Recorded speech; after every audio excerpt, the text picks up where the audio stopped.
तो दोस्तों most important concept एक स्टेटमेंट से शुरू करेंगे। चैप्टर 3 का कंसेप्ट है तो शुरू करते हैं। देखो, every solution of the equation is a point on the line representing it. मतलब क्या है इसका? देखो कि एवरी सॉल्यूशन यानी कि हर एक जो सॉल्यूशन होगा किसी भी एक इक्वेशन का, वो उसका पॉइंट होगा जो उसकी लाइन पे रिप्रेजेंट कर रहा होगा। नहीं समझ आया? अब देख लेना। देखो, मान लो एक एग्जांपल लिया मैंने, A X plus B Y plus C equal to zero. मैंने इसको ग्राफ पे प्लॉट किया। अब देखो, ग्राफ पे मैंने प्लॉट कर लिया, यानी कि अब ये लाइन मुझे मिल गई। अब इस लाइन पे जितने भी ये पॉइंट्स है ना, ये जितने भी आपको डॉट्स दिख रहे हैं, जितने भी पॉइंट्स हैं, ये सारे क्या होंगे? इस इक्वेशन के सॉल्यूशन होंगे। बस सिंपल। यानी कि जितने भी कोऑर्डिनेट्स हैं, मान लो अगर मैंने ये कोऑर्डिनेट लिया -1 -1 और 2, यानी कि ये क्या हुआ? ये इसका इक्वेशन का सॉल्यूशन हुआ। ठीक है, पहली स्टेटमेंट क्लियर होगी। अब चलते हैं सेकंड इक्वेशन पे, यानी कि सेकंड स्टेटमेंट पे। Each solution xy of a linear equation in a two variable ax plus by plus c equals to 0 corresponds to a point on the representing the equation and the vice versa। ओह यार, meaning समझ लेते हैं, अच्छा होगा हमारे लिए, beneficial है। ठीक है, देखते हैं।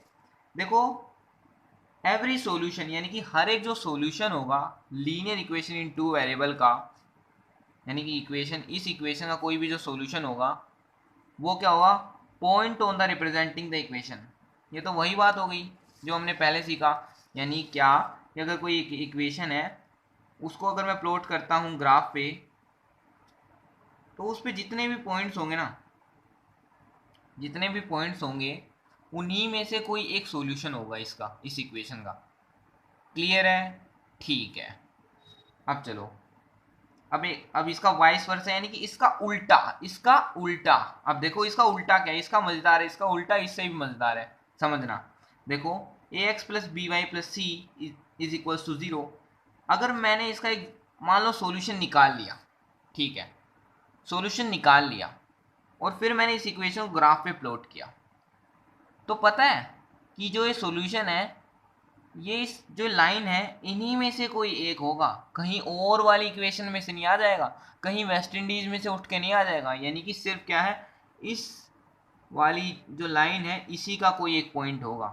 यहाँ से नहीं होगा, कोई यहाँ नहीं होगा, सिर्फ इस वाली लाइन का कोई एक पॉइंट होगा। समझ आया आपको ये मीनिंग? ठीक है, अब चलते हैं भाई। और ज़रूरी इससे भी अब एक नई चीज़ आएगी, नया कंसेप्ट आएगा। और पहले ही बता देता हूँ, इसका जो नेक्स्ट पार्ट होगा वो आपको, इस कंसेप्ट का जो नेक्स्ट पार्ट होगा वो बहुत ज़रूरी है।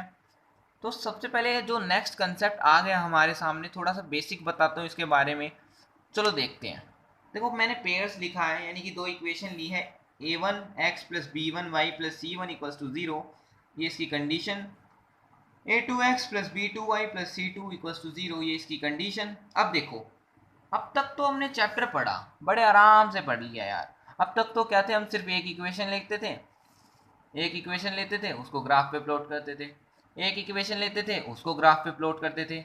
लेकिन चैप्टर का नाम देखो यार, pairs of linear equation in two variable. हमने ये तो पढ़ लिया, लेकिन पेयर कहाँ गया? यानी कि अब हम पढ़ने वाले हैं पेयर। अब देखो, एक इक्वेशन ली मैंने, दूसरी ली, अब ये क्या हो गया? ये हो गया इक्वेशंस का पेयर, यानी कि जोड़ा।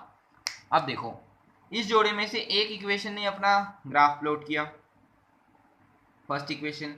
सेकंड ने अपना ग्राफ प्लॉट किया, यानी कि ये इसकी लाइन होगी सेकंड इक्वेशन की। अब देखो, ये तो एक इक्वेशन थी, लेकिन अगर बहुत सारी इक्वेशंस आएंगी ना, तो वो क्या है, जो ये लाइन होगा ना, उनका रिलेशन हर इक्वेशन में अलग अलग होगा।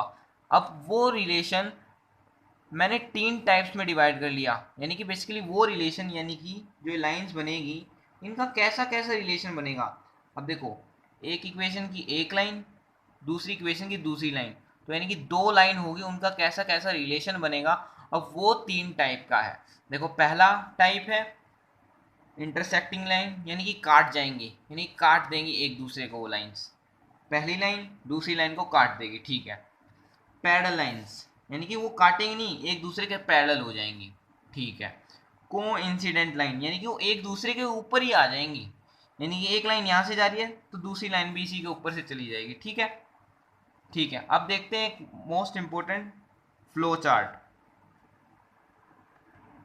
देखो वो जो फ्लो चार्ट है वो ये है, और बहुत ज़रूरी है। इससे आपको बेसिकली इस चैप्टर का बेसिकली कैसे पढ़ने वाले हैं एक फ्लो पता चल जाएगा चैप्टर का। देखते हैं। देखो सॉल्यूशन मेथड लिखा हुआ मैंने। अब देखो, अब तक तो हमने बहुत बात कर ली, सॉल्यूशन को हमने कई बार समझ लिया, लेकिन हमने अब तक एक वो बात नहीं की कि सॉल्यूशन को कैसे निकालें, सॉल्यूशन को हम कैसे निकाल सकते हैं। तो अब सॉल्यूशन को निकालने के लिए हमने दो मेथड्स डिवाइड किए। एक तो ग्राफिकली, जो हमने अभी अभी देखा इसी वीडियो में, और एल्जेब्रिकली। ठीक है। अब देखो एल्जेब्रिकली जो है उसके तीन पार्ट्स हैं, सब्स्टिट्यूशन, एलिमिनेशन और क्रॉस मल्टीप्लिकेशन मेथड। ठीक है। अब देखो, सबसे पहले हम ग्राफिकली पढ़ने वाले हैं, यानी कि जो एक्सरसाइज 3.1 होगी, 3.2 होगी, उसमें क्या पढ़ेंगे हम, ग्राफिकल मेथड पढ़ेंगे सॉल्यूशंस को निकालने का। ठीक है। तो इसी के साथ वीडियो को अंत करते हैं। अगर ये वीडियो समझ आई हो तो आने वाली वीडियोस में भी बने रहना। तो थैंक यू।